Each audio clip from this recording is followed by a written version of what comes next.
नमस्कार। हम पढ़ रहे थे वास्तविक संख्या की प्रश्नावली 1.2 और अब हम करेंगे आगे वाले क्वेश्चन। तो प्रश्नावली 1.2 के अंदर हम ये सीख रहे थे कि अंकगणित की आधारभूत प्रमेय और उसके अंदर हमने सीखा था एचसीएफ और एलसीएम। तो प्रश्नावली 1.2 जो है वो पूरी तरह से एलसीएम और एचसीएफ पर आधारित है और उससे रिलेटेड क्वेश्चन है। तो हम आगे एलसीएम और एचसीएफ के क्वेश्चन और करेंगे। तो हमने क्वेश्चन 2 कर लिए हैं जो आप पीछे वाली वीडियो में जाके देख सकते हो। और क्वेश्चन 3 अब हम करेंगे। तो क्वेश्चन 3 कुछ हमारे पास इस प्रकार है कि अभाज्य गुणनखंड विधि द्वारा, अभाज्य गुणनखंड विधि हमने सीखी क्या होती है और अभाज्य गुणनखंड विधि के द्वारा आपको निम्नलिखित संख्याओं के एचसीएफ और एलसीएम ज्ञात करने हैं। तो देखते हैं वो संख्याएं कौन सी है। तो प्रश्न 3 के अंदर फर्स्ट क्वेश्चन हमारे पास है कि 12, 15 और 21, 12, 15 और 21 इनके हमें क्या ज्ञात करना है, एचसीएफ और एलसीएम। तो कैसे ज्ञात करेंगे? सबसे पहले देखिए, आप लिखेंगे 12, 12 का आप क्या करेंगे, अभाज्य गुणनखंड। तो क्या होता है, सबसे पहले देखें 2 का भाग तो कितना आएगा 6, फिर देंगे 2 का भाग तो कितना आएगा 3, फिर देंगे 3 का भाग तो कितना आएगा 1, और ये हो गया इसके अभाज्य गुणनखंड। फिर करेंगे 15 का, तो 15 के हम अभाज्य गुणनखंड करेंगे तो कितना आएगा, सबसे पहले 3 का भाग जाएगा 5 बार, फिर 5 का 5 के अंदर भाग जाएगा 1 बार, फिर 21 के अंदर 21 के अभाज्य गुणन करेंगे तो 3 का भाग देंगे 21 के अंदर जाएगा 7 बार, और 7 के अंदर 7 का भाग 1 बार। तो 12 के अभाज्य गुणनखंड कौन हो गए, 2 इंटू, या फिर हम इसे लिख सकते हैं 2 2 बार है तो 2 की घात 2 इंटू 3। फिर 15 के हम अभाज्य गुणनखंड लिखेंगे 3 इंटू 5। फिर 21 के हम अभाज्य गुणनखंड लिखेंगे 3 इंटू 7। यहाँ तक कोई प्रॉब्लम कुछ नहीं करा मैंने, 12, 15 और 21 के अभाज्य गुणनखंड कर लिए। 12 के ये आ गए, 15 के ये आ गए और 21 के कुछ इस प्रकार आ गए। अब हम क्या ज्ञात करेंगे, एचसीएफ किसका ज्ञात करेंगे, 12, 15 और 21 का। तो एचसीएफ क्या होता है, संख्याओं में प्रत्येक उभयनिष्ठ गुणनखंड की सबसे छोटी घात का गुणनफल। सबसे पहले देखो, ये 12 के गुणनखंड, ये 15 के अभाज्य गुणनखंड और ये 21 के अभाज्य गुणनखंड। तो इनके अंदर उभयनिष्ठ गुणनखंड कौन से हैं, यहाँ पर भी 3 है, यहाँ पर भी 3 है, यहाँ पर भी 3 है। तो 3 यहाँ पर क्या है, उभयनिष्ठ गुणनखंड। और इस उभयनिष्ठ गुणनखंड की सबसे छोटी घात कौन सी है, एक ही है। यहाँ पर भी 3 की घात 1, यहाँ पर भी 3 की घात 1, यहाँ पर भी 3 की घात 1। तो सबसे छोटी घात कौन सी है, 3 ही है। तो बस एचसीएफ 12, 15 और 21 का कितना आ गया, 3। और अब हम ज्ञात करेंगे एलसीएम किसका, 12, 15 और 21। एलसीएम क्या होता है, सारे के सारे अभाज्य गुणनखंड जो इसके अंदर उपयोग किए गए हैं। कौन किया गया, एक तो 2, एक 3, एक 5 और एक 7, ये सभी के सभी अभाज्य गुणनखंड और उनकी सबसे बड़ी से बड़ी घात। अब इधर 2 है, इधर 2 है, तो 2 की इसमें बड़ी से बड़ी घात कौन सी है, 2 है, दिख रही होगी आपको 2। 3 की बड़ी से बड़ी घात कौन सी है, 1 ही है। 5 की बड़ी से बड़ी घात कौन सी है, 1 ही है। 7 की बड़ी से बड़ी घात कौन सी है, 1 ही है। तो बस इसको आगे सॉल्व कर दो, 4, 2 का वर्ग 4, 3 इंटू 5 इंटू 7, 4 को 3 से गुणा करेंगे 12 इंटू 5 इंटू 7, 12 को 5 से गुणा करेंगे 60 इंटू 7, और कितना आएगा 420। तो इन सब का एलसीएम कितना आ गया आपके पास, 420, और एचसीएफ कितना आ गया, 3। तो ये हमने 12, 15 और 21 के एचसीएफ और एलसीएम ज्ञात कर लिए। इसी प्रकार दूसरा क्वेश्चन हम देखेंगे 17, 23। अब ये थोड़ा इंपॉर्टेंट है कि 17, 23 और 29 इनके आपको क्या ज्ञात करने हैं, एचसीएफ ज्ञात करने हैं और एलसीएम ज्ञात करने हैं। तो सबसे पहले 17 के अभाज्य गुणनखंड करोगे तो कितना आएगा, 17 एकम 17 अभाज्य संख्या है। 23 के अभाज्य गुणनखंड करोगे तो कितना आएगा, 23 एकम 23। 29 के करोगे तो कितना आएगा, 29 एकम 29 आ गया। तो 17 के अभाज्य गुणनखंड करे 17 ही आया, 23 का अभाज्य गुणनखंड करा 23 ही आया, और 29 के अभाज्य गुणनखंड करे 29 ही आया। तो सबसे पहले हम लिखेंगे एचसीएफ किसका, 17, 23 और 29। अब इसका एचसीएफ क्या आएगा, एचसीएफ तो होता है उभयनिष्ठ गुणनखंड, और इसके अंदर तो उभयनिष्ठ अभाज्य गुणनखंड कोई है ही नहीं। तो हमेशा ध्यान रखना, यदि आपके पास 2 संख्याएं हैं, 3 संख्याएं हैं और उनके आपने अभाज्य गुणनखंड कर दिए, और अभाज्य गुणनखंड करने के बावजूद आपने अभाज्य गुणनखंड कर दिए और अभाज्य गुणनखंड करने के बावजूद भी कोई भी उभयनिष्ठ गुणनखंड नहीं आ रहा है, कोई भी उभयनिष्ठ, यहाँ पे 17, यहाँ पे 23, यहाँ पे 29, कोई उभयनिष्ठ है क्या, कोई नहीं है। तो उन सभी संख्याओं का एचसीएफ कितना होता है, 1। उन सभी संख्याओं का एचसीएफ कितना होता है, 1। मैं आपको बोल दूं कि 9 और 7 का HCF ज्ञात करो। तो 9 के आप अभाज्य गुणनखंड करोगे तो 3 × 3 आएगा, 7 के करोगे तो 7 आएगा। तो इनके अंदर उभयनिष्ठ कोई नहीं है, तो 9 और 7 का HCF कितना होगा? 1 होगा, ध्यान रखना। और हम LCM ज्ञात करेंगे 17, 23 और 29 का। तो LCM क्या होता है? सभी अभाज्य गुणनखंडों का गुणनफल और उनकी उच्चतम घात 17 × 23 × 29।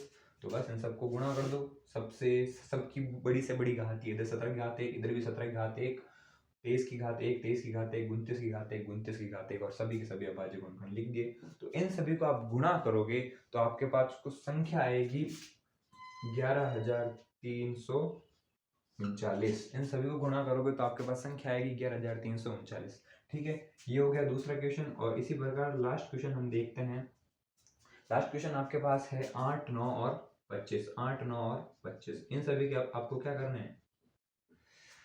अभाज्य गुणनखंड और LCM ज्ञात करना है। सबसे पहले 8 के करोगे तो कितना आएगा? 2, 4, 2, 2, 2, 1। फिर आप 9 के करोगे तो कितना आएगा? 3, 3, 3, 1। फिर 25 के करोगे तो कितना आएगा?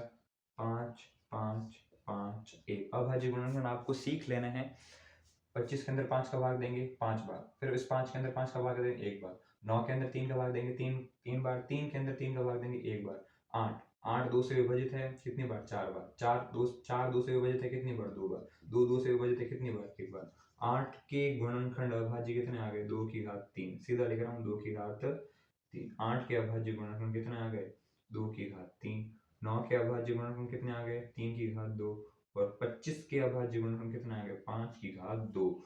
तो सबसे पहले HCF किसके? 8, 9 और 25। HCF कितना होगा? उभयनिष्ठ गुणनखंड, इधर 2 है, इधर 2 नहीं, इधर 2 नहीं, इधर 3 है, इधर 3 नहीं, इधर 3 नहीं, इधर 5 है, इधर 5 नहीं, इधर 5 नहीं। तो उभयनिष्ठ तो कोई तीनों में है ही नहीं, कोई नहीं उभयनिष्ठ। तो हमेशा ध्यान रखना, जिन संख्याओं के अंदर कोई भी उभयनिष्ठ अभाज्य गुणनखंड ना हो तो उनका HCF कितना होता है? 1, जो कि हमने ऊपर देख लिया था। और अब ज्ञात करेंगे LCM 8, 9, 25। तो कितना आएगा बताओ? सबसे पहले लिख दो अभाज्य गुणनखंड 2 × 3 × 5 सबके सब लिख दिए और उनकी बड़ी से बड़ी घात का गुणनफल। गुणनफल तो हमने कर दिया, बड़ी से बड़ी घात लिख दो। 2 की घात इधर कितनी है? 3। इधर 2, इधर 3 की घात कितनी है? 2। इधर 5 की घात कितनी है? 2। अब इनको सॉल्व करो तो कितना आएगा? 8, 9 × 25। और 25 को 8 से गुणा करेंगे तो 200, 200 को 9 से गुणा करेंगे कितना है? 1800। तो LCM कितना आ गया? LCM इन सब का कितना आ गया? 1800। तो ये तीसरा क्वेश्चन हो गया। उम्मीद है आपको समझ में आ गया होगा। हमने अभाज्य गुणनखंड विधि द्वारा LCM और HCF ज्ञात कर दिए। अब हम क्वेश्चन नंबर करेंगे 5, क्वेश्चन नंबर 4 करेंगे। ठीक है, क्वेश्चन नंबर 4 देखिए जल्दी से। अब क्वेश्चन नंबर 4 हमें कह रहा है कि क्वेश्चन नंबर 4, अब क्वेश्चन नंबर 4 आपको क्या कह रहा है कि आपको क्वेश्चन नंबर 4 के अंदर ये कह दिया कि HCF किसका दे रखा है आपको? HCF दे रखा है आपको 307, 306 और 657। इनका HCF आपको दे रखा है 9 और आपको ज्ञात करना है LCM 306 और 657। इनका आपको LCM ज्ञात कर रखा है, HCF आपको दे रखा है और LCM ज्ञात करना है। कैसे ज्ञात करोगे? देखो, मैंने आपको एक फॉर्मूला कहा था, मैंने आपको एक फॉर्मूला सूत्र कहा था कि HCF A और B का HCF इनटू A, B का LCM, A और B का LCM, A और B का HCF का गुणनफल किसके बराबर होता है? A × B। यहाँ आपके पास क्वेश्चन में A के स्थान पे कौन है? 306। क्वेश्चन में B के स्थान पे कौन है? 657। और LCM आपको ज्ञात करना है। सबसे पहले HCF आप लिखोगे HCF A के स्थान पे कौन है? 306, कॉमा के स्थान पे कॉमा, B के स्थान पे कौन है? 657 इनटू LCM A के स्थान पे कौन है? 306, कॉमा 657 और A के स्थान पे कौन है? 306 इनटू 657। अभी मैंने कुछ नहीं किया है, इस फॉर्मूले के आधार पर इसको लिख दिया। अब HCF 306, 657, HCF 306, 657 बराबर कितना है? 9 के बराबर। इनटू के स्थान पे इनटू LCM 306 और 657 का एलसीएम हमें ज्ञात करना है, उसको हम वापस लिख देंगे 657 और बस 306 इंटू 657। अब आप गौर से देखोगे ये 9 इधर क्या है, बराबर की साइड में, और क्या है, गुणे में है, उधर जाएगा तो भाग में हो जाएगा। तो एलसीएम 306, 657, इन दोनों का एलसीएम बराबर 306 इंटू 657 बटा 9। 9 को इस 306 से काट दो, कितनी बार कटेगा, 3, 34 बार, और 34 को आपको किससे गुणा करना है, 657 से, तो एलसीएम आ जाएगा इन दोनों का। तो आपके पास कुछ उत्तर इस प्रकार का आएगा। तो आपके पास उत्तर समथिंग, आप इन दोनों को गुणा करोगे तो आपके पास उत्तर कुछ आ जाएगा। गुणा करके देख लेते हैं, 657 और 34।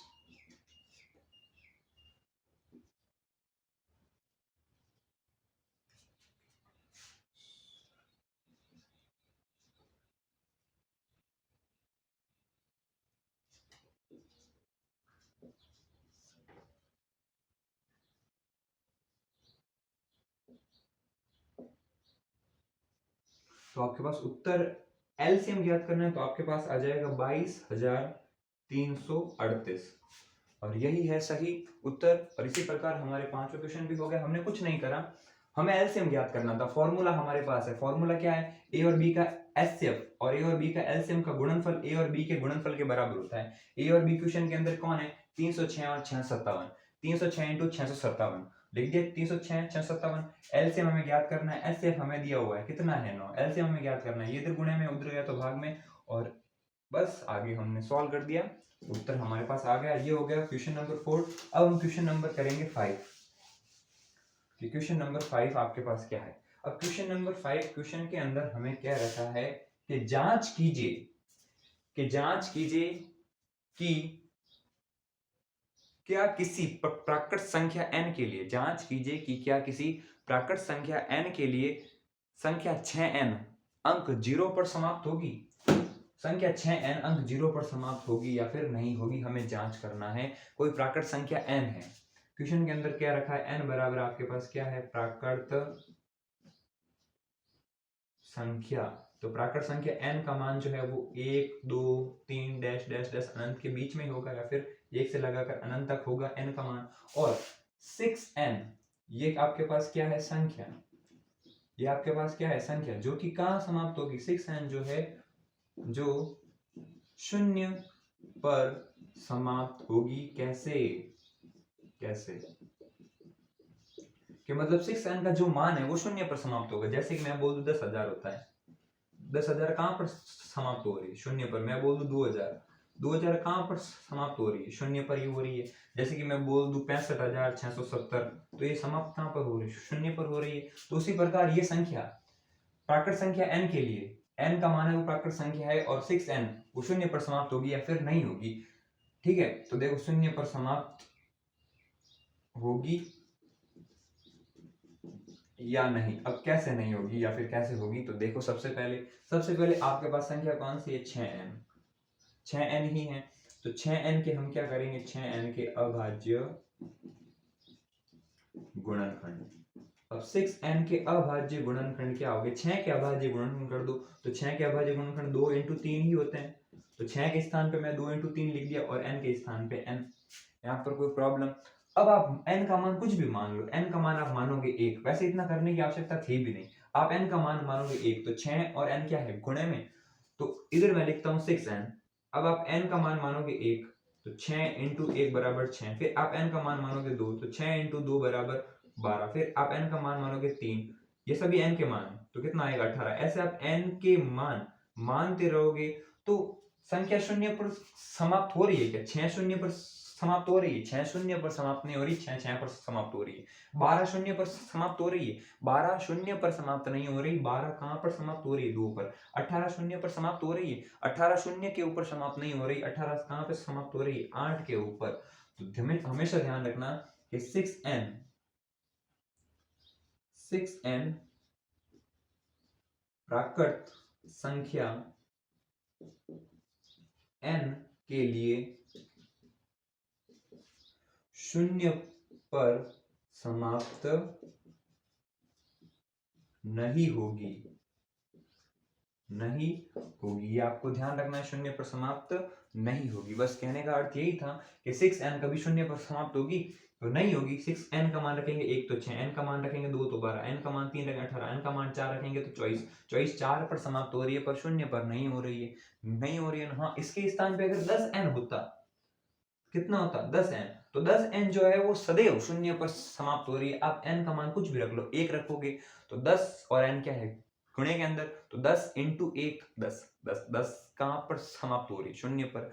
2 रखोगे तो कितना आएगा 10 इंटू 2 20, 20 समाप्त कहां पर हो रही है शून्य पर। आप n का मान रखोगे 3 तो 3 इंटू 10 बराबर 30 और 30 समाप्त कहां पर हो रही है शून्य। आप n का मान रखोगे 100, 100 इंटू 10 बराबर 1000, 1000 समाप्त कहां पर हो रही है शून्य पर। तो क्वेश्चन ये है, ये आप नोट कर सकते हो, ये यहां से यहां तक लगेगा, ये समझाने के लिए था। अब क्वेश्चन नंबर 6 हम देखते हैं। क्वेश्चन नंबर 6, क्वेश्चन नंबर 6 हम देखते हैं। व्याख्या कीजिए कि 7 इंटू 11 इंटू 13 प्लस 13 और 7 इंटू 7 ही है, हाँ 7 into 6 into 5 into 4 into 3 into 2 into 1 plus 5, ये दोनों क्या है, ये दोनों के दोनों एक संख्या, ये एक संख्या, ये दोनों के दोनों क्या है आपके पास भाज्य संख्या।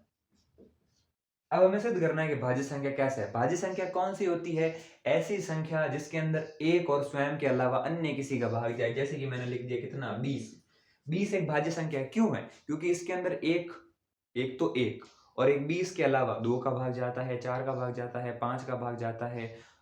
तो वह संख्या जिसमें एक और स्वयं के अलावा अन्य किसी का भाग जाए वो भाज्य संख्या कहलाती है। तो हम करेंगे क्या, सबसे पहले आप एक काम करो, अब यहाँ पे बीच में कौन है, प्लस है, प्लस के उधर एक संख्या है और प्लस के इधर एक संख्या है। प्लस के इधर वाली संख्या खुणे के अंदर है और प्लस के उधर वाली संख्या नॉर्मल है। पर आप गौर से देखोगे कि प्लस के इधर वाली संख्या में भी क्या है 13 और प्लस के उधर वाली संख्या में भी कौन है 13। तो 13 को क्या ले लो कॉमन, कॉमन ले लिया तो अंदर क्या बच गया 7 इंटू 11। भाई इस पूरे प्लस के इधर वाले पद में से मैंने 13 को बाहर लिया तो अंदर कौन बच गया 7 इंटू 11। प्लस के स्थान पर प्लस, इधर से मैंने 13 ले लिया बाहर तो अंदर कौन बच गया 1, क्यों 13 एकम 13। अब 13 के स्थान पे 13, 7 को 11 से गुणा करेंगे 77, प्लस के स्थान पे प्लस और 1 के स्थान पे 1, 13 इंटू 77 प्लस 1 78। तो ये इसका उत्तर है। अब इसको आगे नहीं सॉल्व करना है, ठीक है। अब उसी प्रकार इसी को भी सॉल्व करते हैं। तो सबसे पहले यहाँ पर कौन है 5, प्लस के इधर एक संख्या है, प्लस के उधर एक संख्या है, प्लस के इधर 5 है, प्लस के उधर भी 5 है। तो कॉमन ले लो, 5 को हमने बाहर ले लो तो अंदर क्या बचेगा 7 into 6 into 4 into 3 into 2 into 1 plus 1। भाई इस पूरे पद में से मैंने 5 को बाहर ले लिया तो 5 यहाँ से बाहर आ गया तो अंदर कौन बच गया 7 6 4 3 2 1, प्लस के स्थान पे प्लस, 5 में से मैंने 5 को बाहर लिया तो अंदर कौन बच गया, ठीक है 1 ही बच गया। अब इन सबको गुणा करेंगे, इन सबको गुणा करेंगे तो आपके पास संख्या आएगी 1008। इन सबको गुणा करेंगे तो आपके पास आएगा 1008, प्लस के स्थान पे प्लस और 1, 5 का 5, 1000 और 8 कितना होता है 1009। यहां तक कोई प्रॉब्लम। अब ये दोनों भाज्य संख्या क्यों है, अब सबसे पहले ये एक आपके पास क्या है, ये आपके पास क्या है संख्या है। क्यों, इसे आप सॉल्व करोगे, क्या करोगे सॉल्व, इसे आप सॉल्व करोगे तो आपके पास एक संख्या आएगी और उस संख्या के गुणनखंड क्या होंगे, ये होंगे। और जैसे कि मैं बोल दूं 17, अब 17 के गुणनखंड कौन होगा, सिर्फ 17 ही होगा, इसके अलावा होगा नहीं। क्यों, क्योंकि एक अभाज्य संख्या है और इसके गुणनखंड हो रहे हैं और जिसके गुणनखंड हो रहे होते हैं वो एक भाज्य संख्या होती है। जैसे कि 8, अब 8 के गुणनखंड कौन होते हैं 2 इंटू 2 इंटू 2, तो 8 के गुणनखंड हो गए, इसका मतलब ये एक भाज्य संख्या है। अब 17 का गुणनखंड वापस 17 ही आ रहा है तो ये एक अभाज्य संख्या है। अब 19 का गुणनखंड करोगे तो 19 ही आएगा, तो 19 का गुणनखंड 19 आ गया तो ये एक अभाज्य संख्या है। और इस संख्या के गुणनखंड ये आ गए तो ये एक भाज्य संख्या है और इस संख्या के गुणनखंड भी 13 और 78 आ रहे हैं तो ये एक भाज्य संख्या है। तो आप लिखोगे अतः यह एक भाज्य संख्या है, क्योंकि ये एक भाज्य संख्या है क्योंकि यह, या फिर लिख सकते हैं क्योंकि इसके गुणनखंड, क्योंकि इसके गुणनखंड स्वयं के अलावा दो और है। क्यों? अब आपको मालूम है कि जैसे 19 एक अभाज्य संख्या है। क्यों? क्योंकि 19 के गुणनखंड 19 खुद ही है, या फिर 19 के अंदर 19 का ही भाग जाता है। आप लोगे 5, एक अभाज्य संख्या है क्योंकि 5 के गुणनखंड 5 ही है। आप लोगे 7, तो 7 एक अभाज्य संख्या है क्योंकि 7 के गुणनखंड 7 ही है। आप लोगे 8, 8 के गुणनखंड कौन होते हैं? 2 इंटू 2 इंटू 2। तो जिसके गुणनखंड स्वयं के अलावा अन्य कोई और भी हो, इसके गुणनखंड 8 भी होगा, और 8 के अलावा 2 इंटू 2 और भी है, तो ये एक क्या है? भाज्य संख्या है। और जबकि ये तीनों के तीनों क्या है? अभाज्य। उसी प्रकार अब एक संख्या है और इसके गुणनखंड 13 और 78, दो और है, अन्य और है ना, तो यह एक भाज्य संख्या है क्योंकि इसके गुणनखंड स्वयं के अलावा दो और है। और ये कि ये चीज आपको यहाँ पे लिखनी है क्योंकि इसके गुणनखंड स्वयं के अलावा ये दो और हैं, और इसके अंदर भी ये दो और हैं। दो भी हो सकते हैं, तीन भी हो सकते हैं, स्वयं के अलावा अन्य गुणनखंड 4 भी हो सकते हैं, है ना। तो बस यही क्वेश्चन के अंदर था कि ये दोनों भाज्य संख्या किस प्रकार है। तो इस प्रकार है, ये आपके पास एक संख्या है, इसको आप सॉल्व करोगे कि संख्या आएगी, और उसके गुणनखंड स्वयं के अलावा एक 5 भी होगा, और एक 1009 भी होगा, और एक गुणनखंड 13 भी होगा, और एक 78 भी होगा।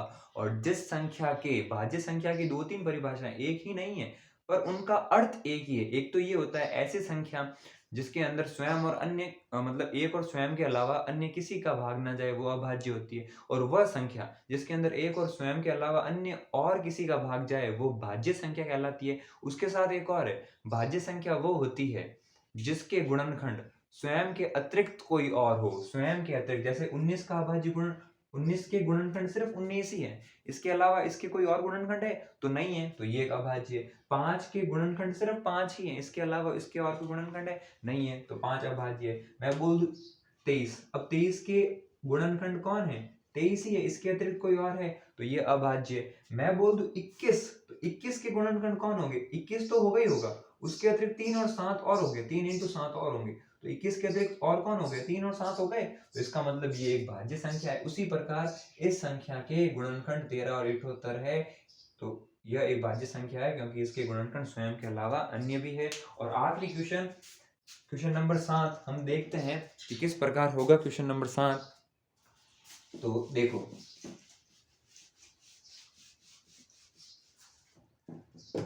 अब क्वेश्चन नंबर 7 के अंदर आपको क्या बोला है कि किसी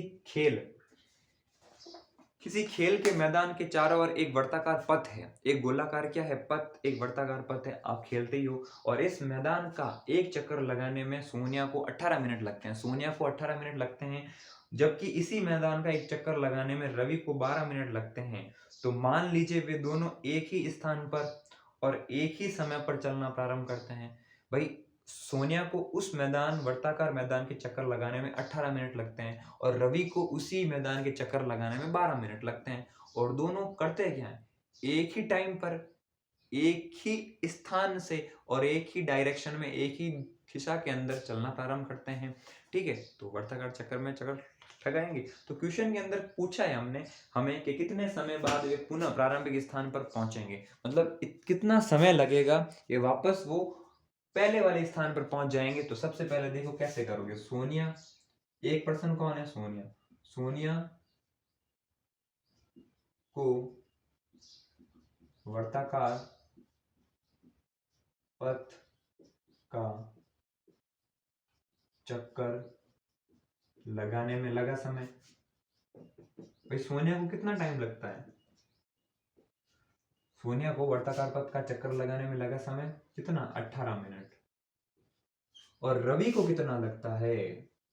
रवि को वर्ताकार पथ का चक्कर लगाने में कितना टाइम लगता है? 12 मिनट। सोनिया को 18 मिनट और रवि को 12 मिनट। क्वेश्चन के अंदर पूछा है कितने समय बाद वे पुनः प्रारंभिक स्थान पर पहुंचेंगे, कितने समय बाद। तो आपको करना क्या होगा? HCF नहीं करना है, आपको LCM करना है। तो आपको लिखना है वे दोनों, क्वेश्चन के अंदर यही पूछा है, दोनों, वे दोनों निम्न समय बाद, मतलब जो अभी हम याद करेंगे, इसलिए निम्न समय के बाद पुनः प्रारंभिक स्थान जहां से उन्होंने चलना प्रारंभ किया था, प्रारंभिक स्थान पर पहुंचेंगे, तो कितना होगा? आप एलसीएम ज्ञात करोगे किसका? 18 और 12 का। तो आप 18 और 12 का एलसीएम ज्ञात करोगे तो 18 के आप गुणनखंड होते हैं 2 इंटू 3 की घात 2 और 12 के अभाज्य गुणनखंड होते हैं 2 की घात 2 इंटू 3। तो इन दोनों का एलसीएम क्या आ जाएगा? एलसीएम क्या होता है? प्रत्येक अभाज्य गुणनखंड, एक कौन है इधर 2, एक कौन है 3, उनकी बड़ी से बड़ी घात, बड़ी से बड़ी घात, इधर 2 की बड़ी से बड़ी घात कौन है? 2, इधर 3 की बड़ी से बड़ी घात कौन है? 2, बड़ी से बड़ी घात का गुणनफल कर दिया तो 2 की घात 4 इंटू 3 की घात 2 मतलब 6, 9 और 4 को 9 से गुणा करेंगे 36। तो दोनों पुनः एक ही स्थान पर या फिर पुनः प्रारंभिक स्थान पर 36 मिनट के बाद पहुंचेंगे। 36 मिनट स्थान पर 36 मिनट बाद पहुंचेंगे। तो ये इसका उत्तर है और ये हमारी प्रश्नावली हो चुकी है कंप्लीट। उम्मीद है आपको समझ में आया होगा और अगली प्रश्नावली अगले वीडियो में। धन्यवाद।